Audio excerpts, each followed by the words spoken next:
weeks gone by.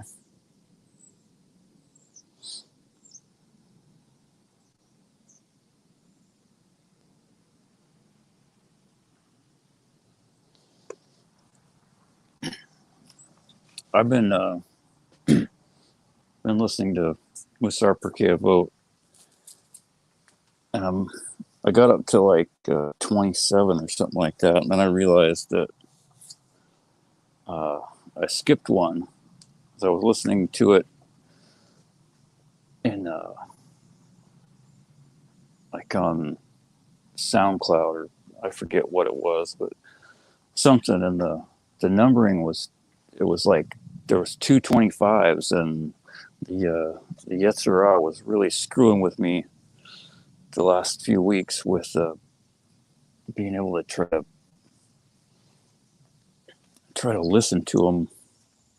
And like anytime I would stop, like for a while it would be I just had to refresh the page, and then that didn't work.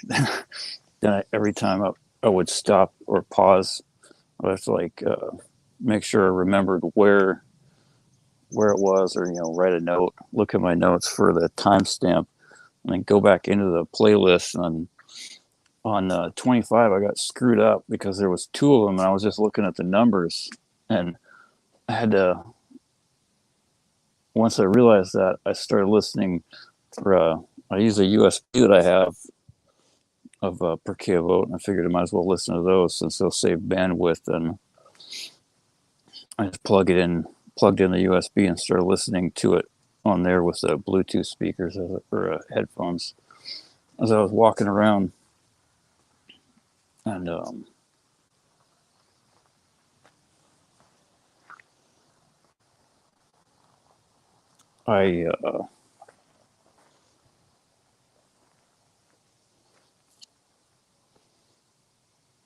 was trying to figure out like what sounded familiar. I was like, I swear I've heard this before. And I was looking at my notes, and I went back and checked notes for what I had for 25, and it was like the exact same thing. So I was like wondering what was wrong, and then I had to re-go over like most of 25 and 26, or 26, I guess. Yeah, because ended up I had listened to some of each, but not all of both. So I had to like my notes were all screwed up. So I like re-listened to chunks and then reorganize the notes, and it was a struggle. But that's what God wants. God wants us to toil for the truth. But since time is running out, there's only I think 3 weeks left of give or take of the window of mercy before Yom Kippur. But it's best to try to have as much done as we possibly can by Rosh Hashanah, which is only not that far away, like less than 2 weeks. It is Rosh Hashanah is September 26th.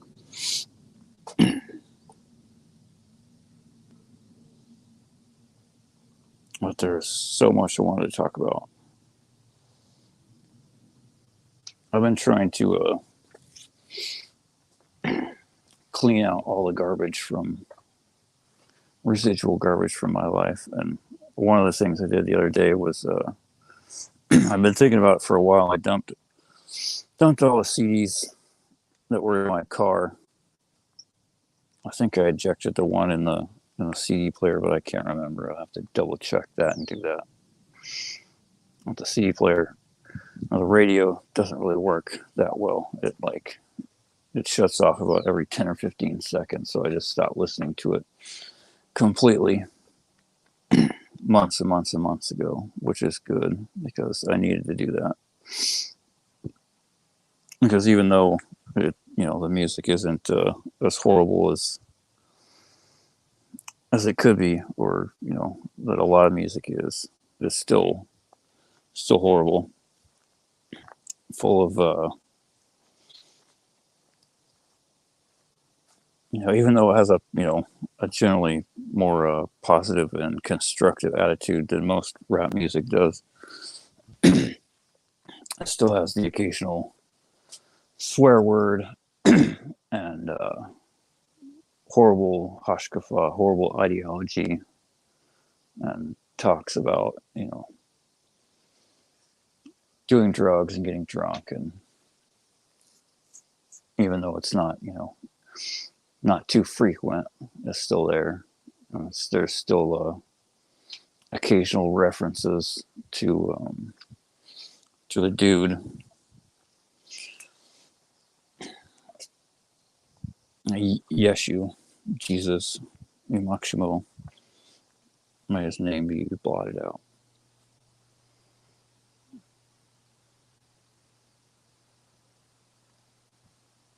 But I found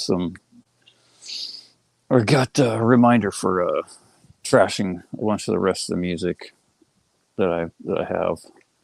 I used to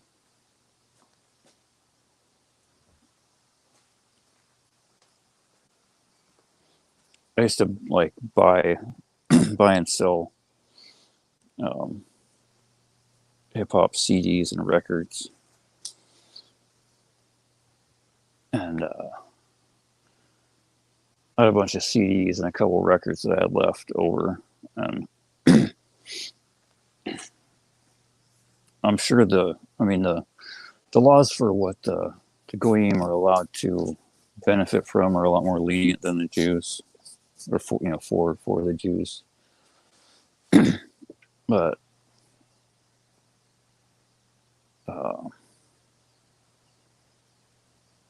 still, it's not even if it was allowed, not even something I wanted to ask a rabbi about, because it's I know it's not good. I know God doesn't like it, and so that's an easy answer for what what I should do with it. So everything got thrown in the trash. I think there's probably still I know there's lots of garbage hiding in the corners of my life somewhere, but that's most of that stuff as far as what I could think of. That was real easy to do. And if we won't do the stuff that's easy, it's going to be impossible to do the stuff that's hard. One thing we're certainly not allowed to do, if we want to do follow the Torah, is to benefit from anything that is a sin or that would cause other people to sin, which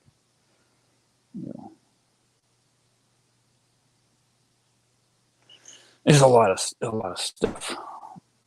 stuff that people do for fun or people do for business is a lot of sins, unfortunately.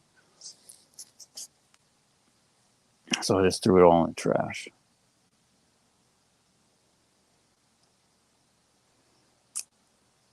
Some things you're allowed to take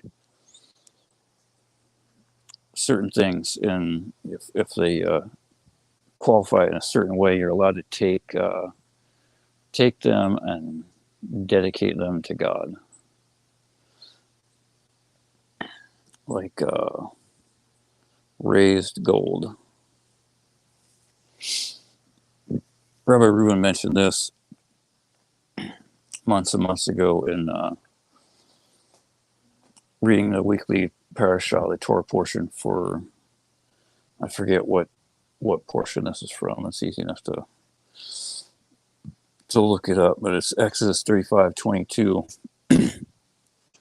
where God is commanding all the Israelites to do certain things in regards to bringing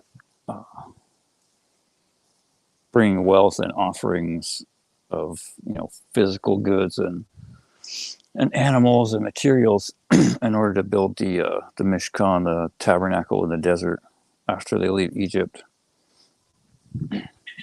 And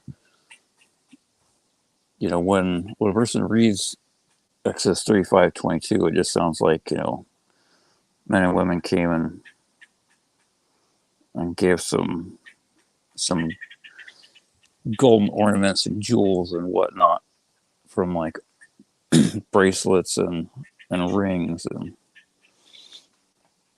But there's two really important things to take from this. One is you'd never know unless you knew a really intricate amount of Hebrew words, or you read the Rashi's commentary on this verse. And the other one is not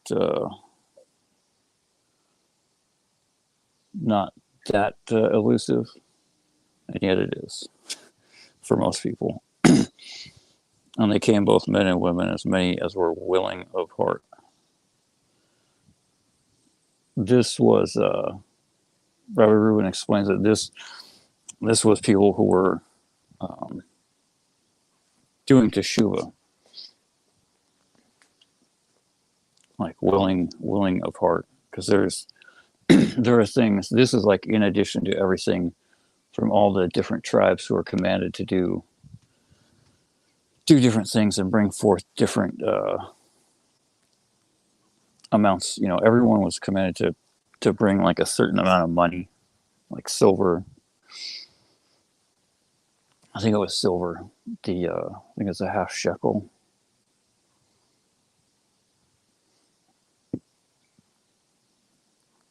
But this is one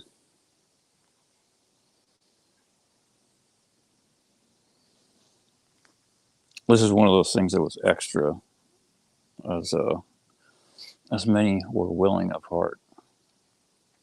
People who felt, stirred in their heart to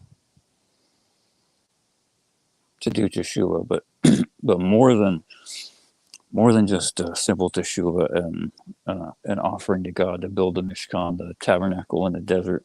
If a person reads the Rashi commentary on this verse, it doesn't make sense in English. Like, why would it list bracelets twice?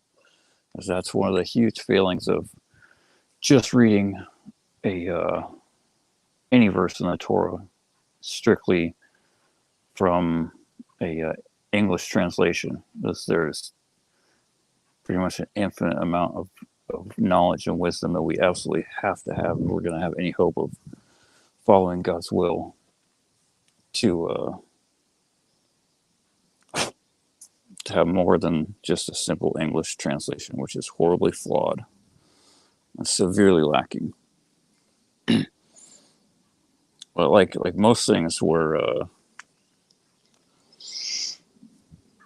or not most, but a lot of times where there's like a repetitive word, it's not exactly the same, and in this case, it's totally different. Because the first bracelets Rashi says are armbands, but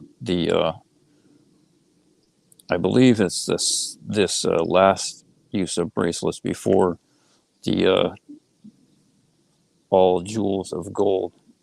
Rashi says it refers to gold rings that the women wore on their private parts. And when most people hear that, they would think, why on earth would someone that was in the camp of the Israelites and taking part in the building of the tabernacle, and why would they give something so filthy and disgusting to God? But if you watch Rabbi Reuben's shiur on his lecture, I can't remember which one it is, but if you find out what the Torah portion is for this verse and when it occurs in the year, you can cross-reference that and find which. I believe it's a Stump the Rabbi. Those are usually the ones where he goes more into the Torah portions. I think it should be somewhere around like 120 something, give or take. Early 120s maybe. But he says, not only did the women offer up their gold bracelets, quote, double quote, air quotes, but God, that's what God wanted. He wanted, and not only that, Robert Irwin says that it's raised gold. They lifted it up and waved it like I call it. I think it's usually translated as like a wave offering or an elevated offering. They raised these things that pretty much everyone knew what they were. Like how could you show that thing in public? But they waved it in the air and showed everyone like, this is what I'm giving to God. One, because it will be melted down and then used to make vessels in the Mishkan, in the tabernacle, but also as a sign that they're doing full and complete teshuvah by getting rid of the thing that they used to commit sins with and using it for fulfilling God's will.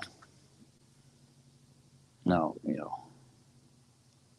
it's not always possible to do that. Sometimes we have to smash the things that we used to commit sins with, or to burn them, especially idol worship, or anything that would be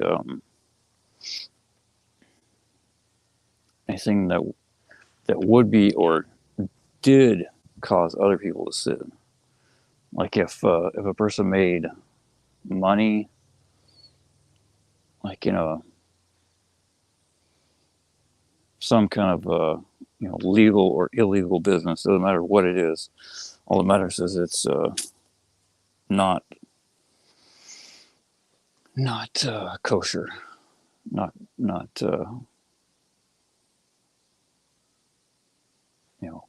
any business that generate income from causing people to sin, that can't be used to help people do teshuvah. I mean, you could try, but it's a fool's errand. Better off returning it to whoever it came from, or just, I don't know. Maybe that's a good source of saving the butterflies, is taking like drug money or money made from a nightclub or a casino. But I'm not sure. Certainly not gonna work to try to help people do teshuvah with that money.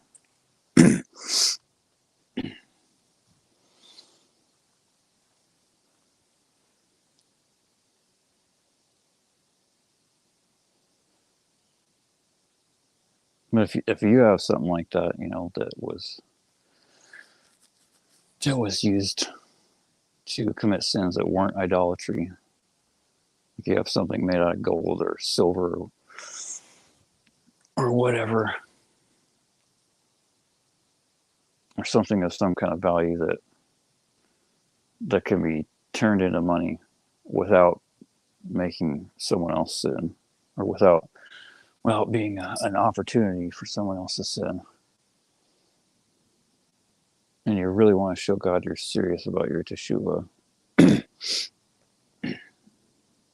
can sell it and then donate to Kiruv and help people do teshuvah. if pretty much everyone has something like I'm talking about, like the CDs and music, or the filthy earrings or bracelets or whatever. But not all of them can be converted to money in a kosher way. So for everything that can't be, we have to destroy it.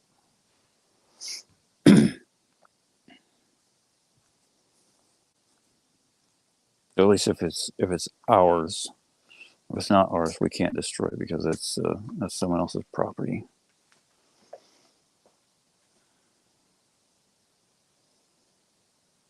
I mean, technically,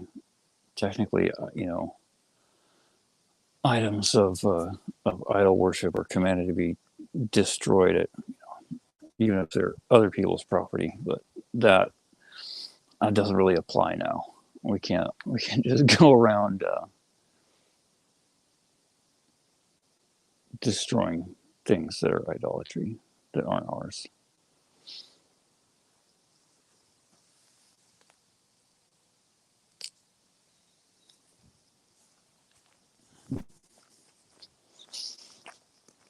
Because that would lead to some unintended consequences.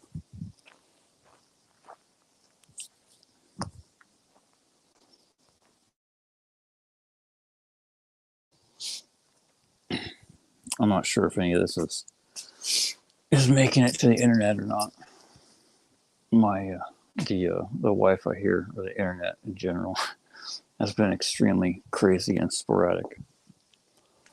Trying to upload something this morning, and it said 8 minutes at first, and I realized there was something wrong, so I canceled it, and with God's help, I fixed it, and then tried to upload it again, and it said 8 hours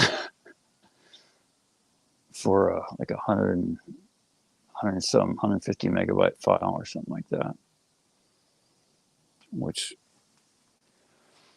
seems off. So I just canceled it. I figured I'd try later. But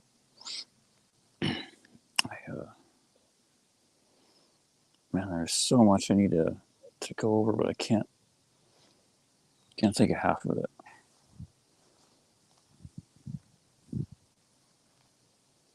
Oh, that was what it was. Baruch Hashem, thank you. And the last couple Musar Perkei Avot lectures I've been watching / listening to, mostly listening to, but and most of the I think it's like Perkei Avot 2:13 or 14, give or take, in Rabbi Rubin's lectures, but and most of the sources that I found, it's actually 2:9. It's like one long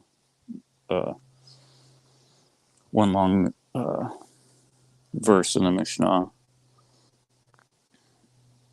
where Rabban Yochanan ben Zakkai asks, or tells his 5 students to go forth and observe which is the right way to which a man should cleave. And there's Rabbi Eliezer, Rabbi Yehoshua, Rabbi Yossi, Rabbi Shimon, and Rabbi Elazar. They all say, a good eye, a good friend, a good neighbor, foresight, and a good heart is the right path to which a man should cleave. And then he says, go forth and observe which is the evil way which a man should shun. And they all pretty much respond to the same thing, but the opposite. Rabbi Eliezer says an evil eye. Rabbi Yeshua says an evil companion. Rabbi Yossi says an evil neighbor. And Rabbi Shimon says one who borrows and does not repay, for he that borrows from man is as one who borrows from God. Blessed be he As it is said, the wicked borrow and do not repay, but the righteous deal graciously and give. And the source for that is Psalms 37:21. And then Rabbi Elazar says, an evil heart. And Rabban Yochanan says to them, I prefer the words of Elazar ben Arak, the last sage, for in his words, your words are included. So Rabban Yochanan prefers a good heart. But the inverse of foresight doesn't really make a lot of sense. I think I haven't got to why. Well, maybe I did, but it's kind of hazy. Like why? How borrowing and not repaying is the opposite of foresight. And I think Rabbi Rubin said, like the main reason is because it's a lack of foresight to not see that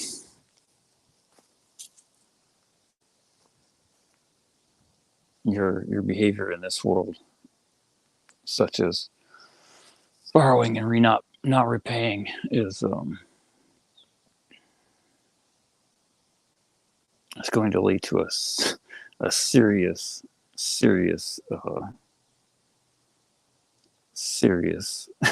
lack of foresight when a person leaves this world, if they don't to realize the consequences of their actions and do teshuva immediately. And I was thinking about this the last few hours this morning, and a bit last night when I first kind of realized what he was saying. Man, makes a feller not want to borrow any money at all.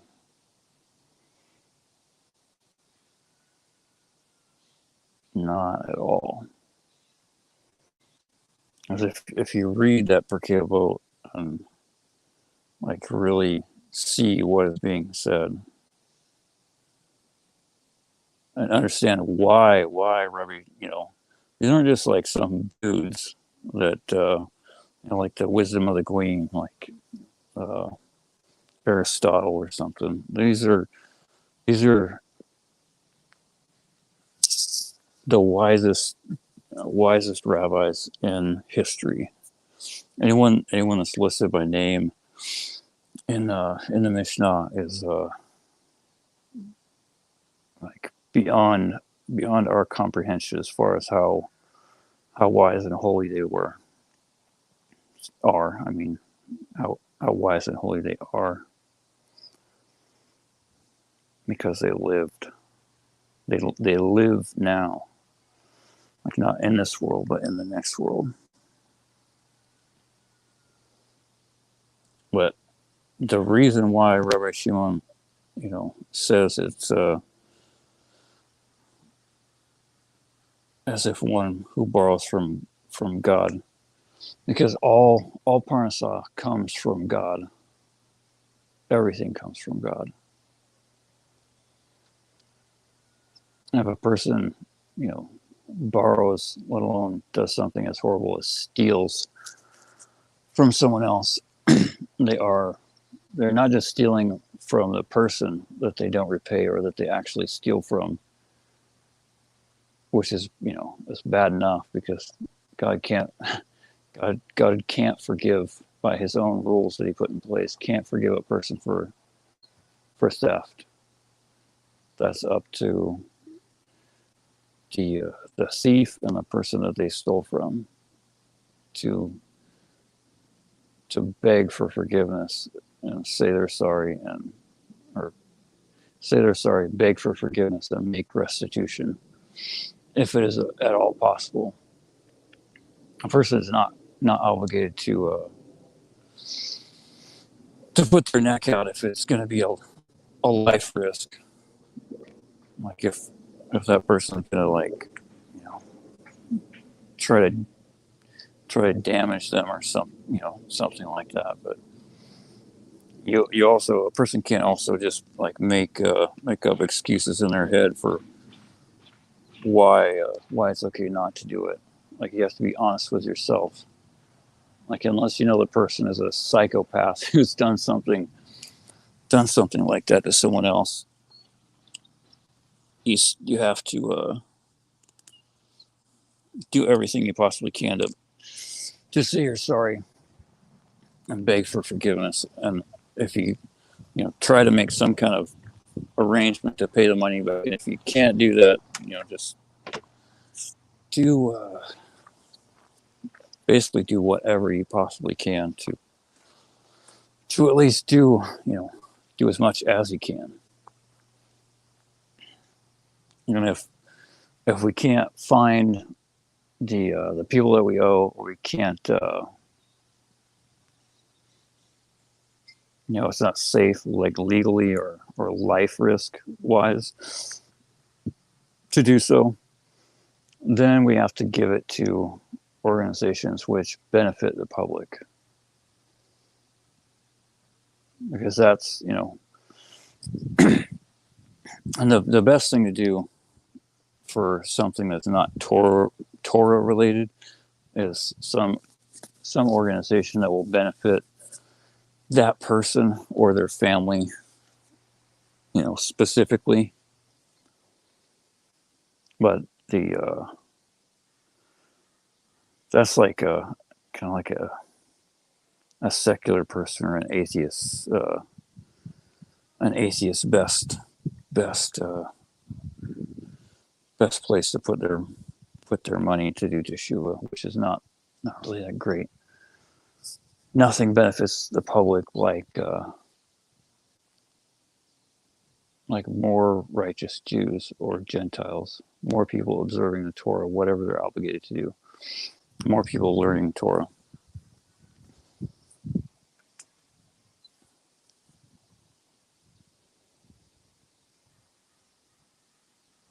So I highly recommend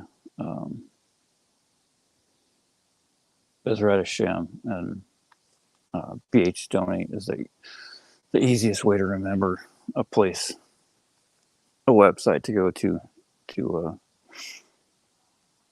give your raised gold, for us to give our raised gold. And the other thing that's critical to understand is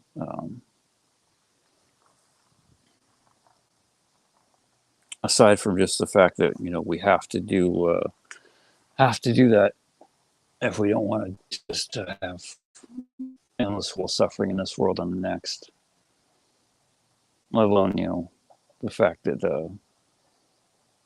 even a righteous person that stole $1 can't enter Gan-Eden and can't go to heaven. You'll have to get reincarnated and come back here to as many times as it takes until they finally repay their debts. So needless to say, someone who has a whole laundry list of things they need to do teshuva for, like I do, and most likely like almost everyone that's ever going to hear this. But God is infinitely merciful, and He put everything in place to give us exactly what we need, but also, very scarily exactly what we want. So if a person doesn't want to do teshuva, He gave us all the excuses and all the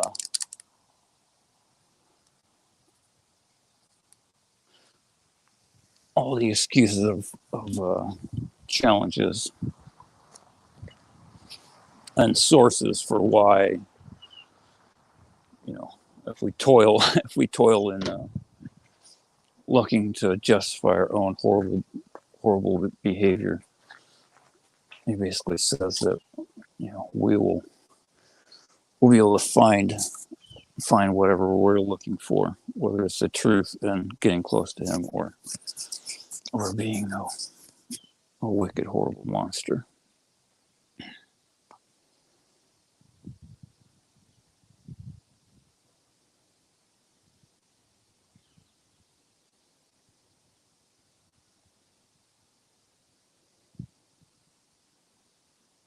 The other thing I was thinking about with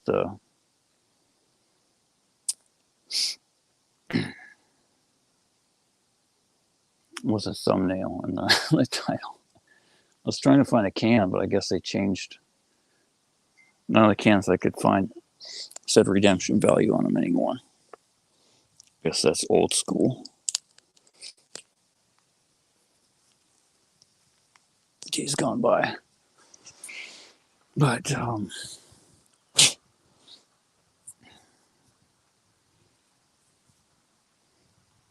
I've been wondering, like, anyone that reads the Torah, even without commentary, and with just an objective that they're looking for the truth, it is impossible, like literally impossible, for someone to ever believe the New Testament, let alone 2000 plus years ago, to find any reason to for a need for the New Testament, let alone believe and follow J.C. Penney. But I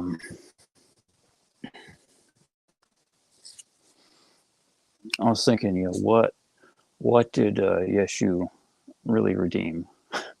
At first, I was thinking, he didn't redeem anything, but that's not true.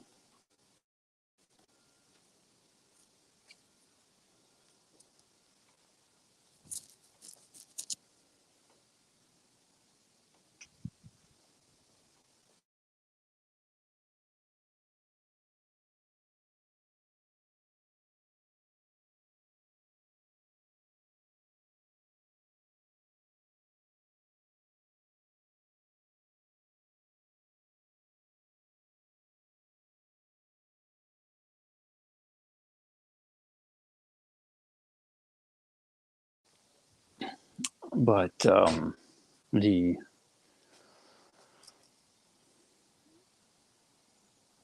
thing the dude redeemed, the thing the dude redeemed was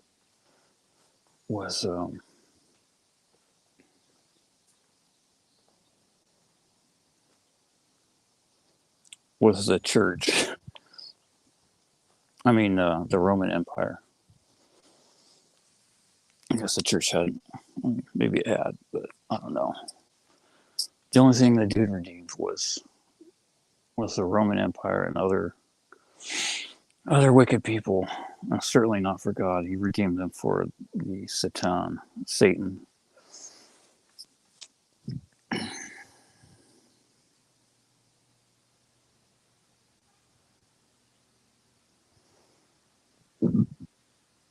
It's like Rabbi Rubin said in some of these Musar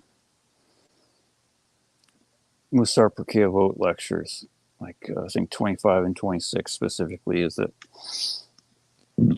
there's no reason for Jesus, other than the fact that people, specifically, he mentions, Jews didn't want to follow Torah and its vote. They didn't want to keep the whole Torah, so they, a bunch of different groups around the end of the Second Temple period all followed whatever kind of heresy and idolatry that they fancied at the time, giving, whatever kind of excuse to follow their own desires. And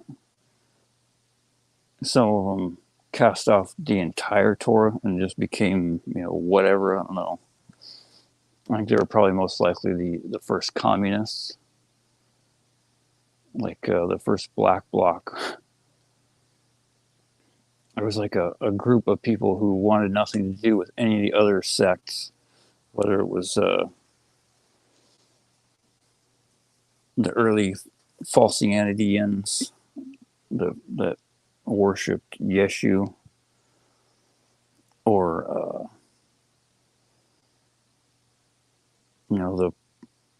the rabbis and the sages and the Kohanim that followed the whole Torah and the Masorah and the tradition of since it was given to Moshe and the nation of Israel at Mount Sinai,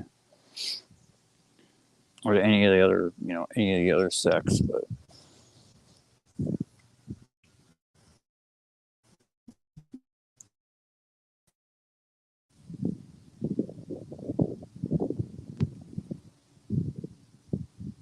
it's the only reason, the only explanation for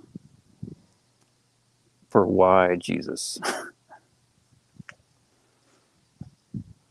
Because people didn't want to follow God's will. They wanted to do whatever they wanted to do. Maybe they didn't like any of the Torah. Maybe they just liked, maybe they just liked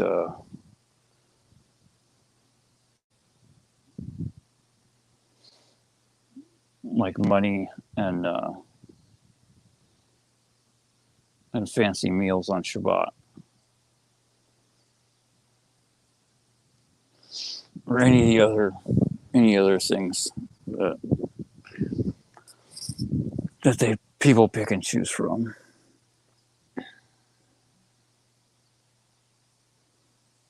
And then after a while, once there weren't enough Jews to destroy with Falsianity, the early idol worshippers of Yeshu went and peddled their wares to all the goyim, and they found buyers by the millions. As the horrible ball of clay rolled along through time and across the earth, I just started picking up more and more disgusting junk and blobs of feces and hunks of Play-Doh and pieces of hair and flies and old rotten food and all the other various avodah zarah, various idol worship from so many different places, and all just got rolled into one. When the Roman Church, or the Roman Empire, became the Roman Church.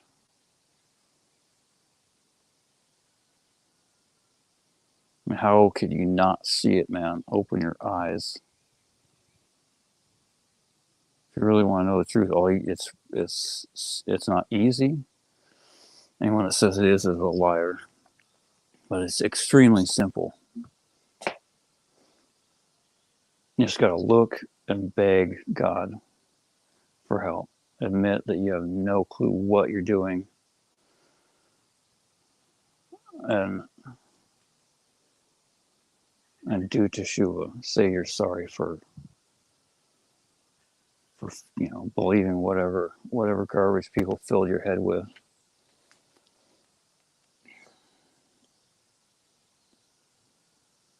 And no matter how much fault was a person's own, it's best to own up to all of it, because God does not like people that shift the blame. That's why the first sin was so bad. It's because the snake didn't accept responsibility. Chava didn't, Eve didn't accept responsibility, and Adam did not accept responsibility. They all blame someone else.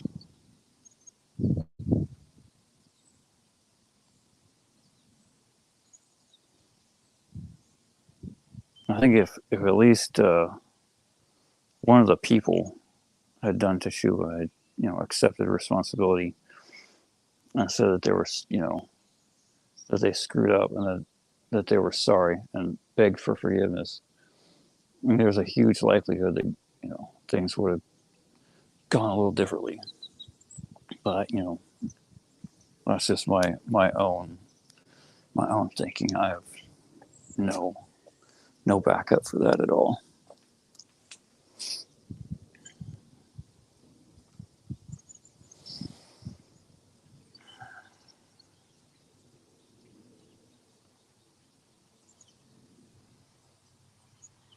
For everyone else that's hopefully further along on the path to the truth and in their teshuva,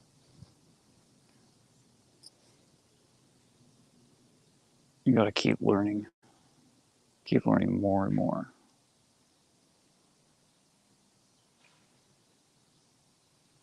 And you have to toil for it. So once you find it, you work so hard and you sacrifice so much for it, there's no way in hell that you're going to give it up. Especially not for some piddly trinkets of money and honor and other disgusting things. And not for any physical desire or reward in this world. Not when it compromises the truth and observing God's laws.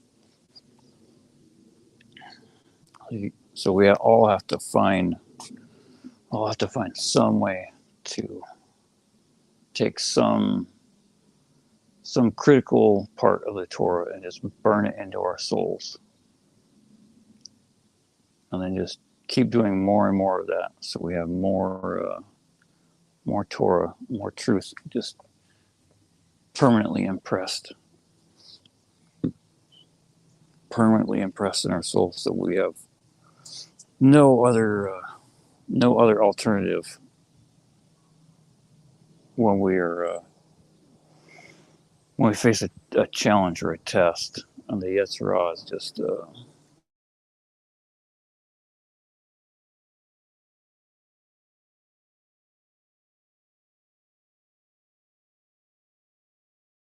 just beating down your door or our door, trying to get us to fail.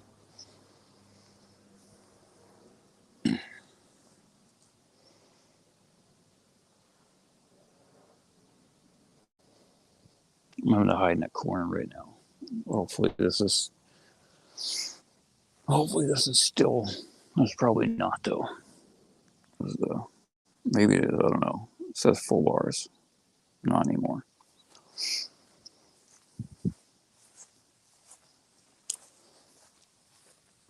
Sometimes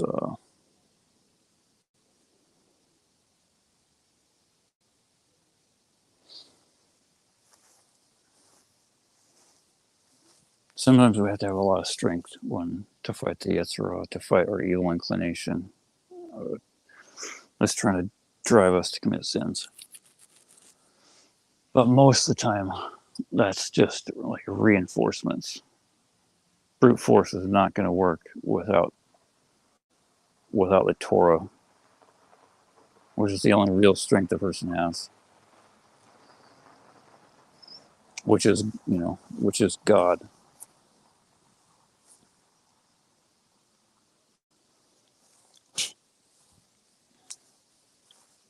Torah is the tools that God gave us, and how we can use it to get His help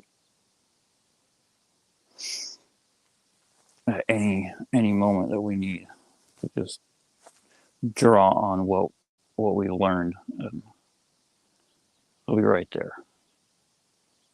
Not that he's not always right there, but more importantly, he will give us the help that we need right in that moment, right there. Because without the Torah, there's no possible hope for a person to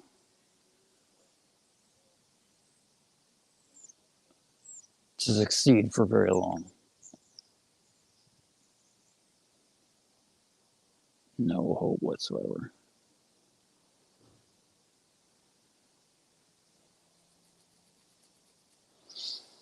Time's running out, guys. Another week's gone by, and thankfully we're all still here. There's so much work to do, though. There's a bunch of fruit here that's going to rot if it doesn't get picked and eaten. Tons of grapes, and I mean, not tons, but a lot more than I know what to do with. And more figs than I've ever seen on a fig tree ever.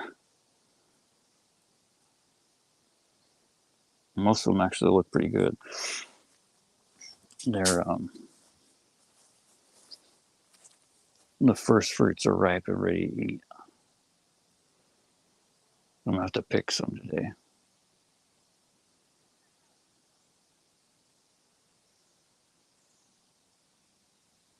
You know, that's one thing that I mistook about the obligations for the offerings, like on, you know,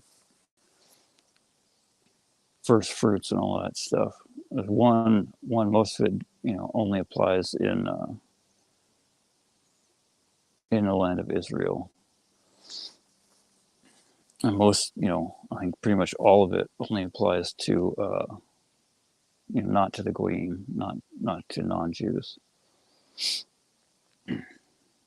Everyone, you know, anyone can make a voluntary dedication. I mean, there's obviously no temple now, so they can't do that. But there's still, thank God, at least a few people that learn and share real Torah. So if you want to make a voluntary offering, or a wave offering, a free will offering, there are a few places left where it will be something God likes, and not the thing that most people do, and they think it's a mitzvah and actually a sin. God forbid. Well, the other thing was that I finally read the commentary on one of those verses from, I think, around where this same, you know, verse on the screen in Exodus is listed. Is the Rashi commentary says it's not just, you know, any single person that grows like a few grains of wheat or a few berries on a bush, or has like one sheep, is obligated to give maser, give a tenth of, or one of the other more specific amounts. Like I think for grains it's something like a 60th or something. They're all listed, but none of those really apply to us. One, they're, you know, we don't live in Eretz Israel. Two, we're not Jews, and three, things are different now that there's no temple. Maybe if we do enough teshuva, we can merit to see that. Well, Rashi says, you know, there's a minimum number of sheep, and you know, I would assume most likely everything else, but Rashi just lists the sheep for the obligation to give maser for wool. As if a person, like a shepherd, owns or has 5 sheep in his flock, anything 5 or more, then they're obligated to give. So even if, even if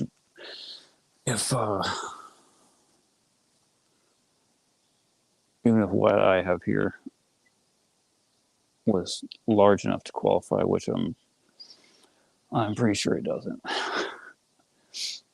of anything. But even if it were,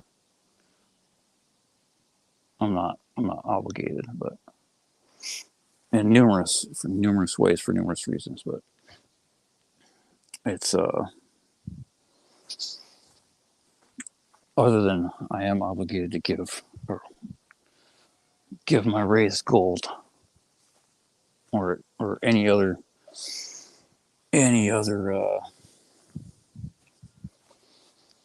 free will offering for my teshuva.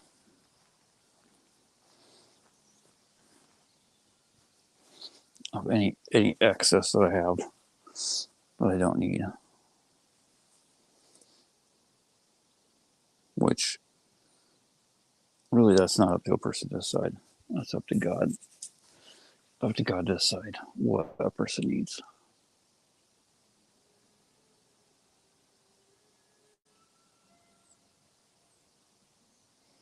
I don't think that was a shofar. That's a little early anyway.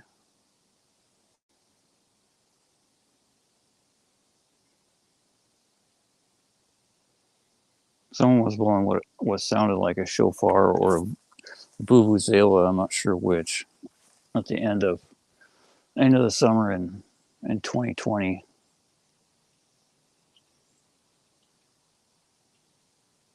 I'm not sure if they were just being weird because of COVID or if they were actually, if it was actually a shofar or not. Because it was around the time of a little.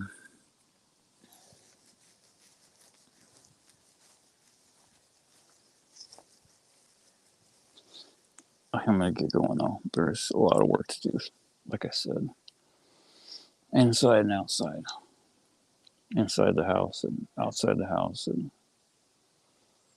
inside my puny little heart and outside of it.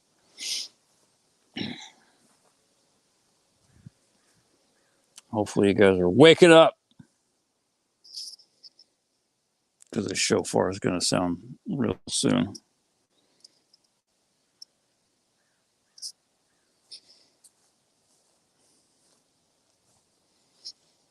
You don't want to be caught unawares. God, please help us all do full and complete teshuva 110,000% this year. And please grant us all the wisdom and the strength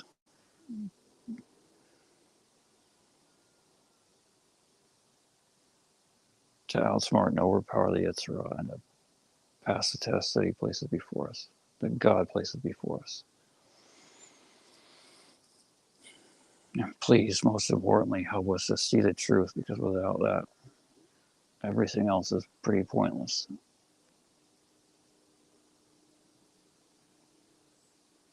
Because if we don't see the truth, there is absolutely no way that we can do teshuva, no way that we can overpower the Yetzer Hara.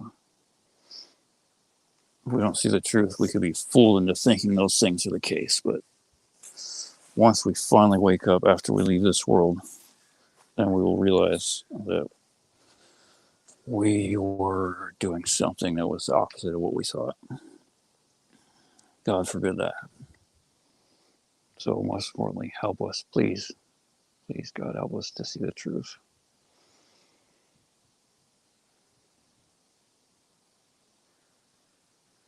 Please help us all.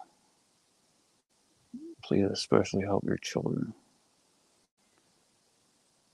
Because they're the most important thing. If they don't follow the Torah, then the whole world has no purpose. And that includes all the goyim.